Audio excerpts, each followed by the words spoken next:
Welcome to messenger. আমরা এখন ম্যাসেঞ্জারে চলে এসেছি। খুব সুন্দর লাগছে এখানে। এই যে স্পিড বোস্ট, একদিকে জল আর জল, দূরে দেখা যাচ্ছে পাহাড়। হ্যাঁ, এই যে আমরা সবাই জনগণ, আমাদের রেজিমেন্ট, কত সুন্দর দেখা যাচ্ছে। এইদিকে জল নেই, একদিকে জল নেই, আর একদিকে শুধু জল আর জল।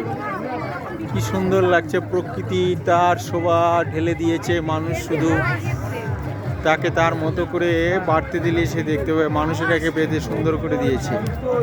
প্রকৃতি প্রকৃতির নিয়মে চলে, মানুষ তার প্রয়োজন অনুযায়ী মানুষটাকে কাজে লাগায়। এই যে জলের ঢেউ দেখো, এই যে অরিজিনাল ব্যারেজে আমরা যাচ্ছি, দেখা যাচ্ছে। এইদিকে পাহাড়, এই যে বিশাল পাহাড় দেখা যাচ্ছে। এখান দিয়ে সিঁড়ি আটকানো আছে। এই যে জলের অল্প পরিমাণ জল যাচ্ছে।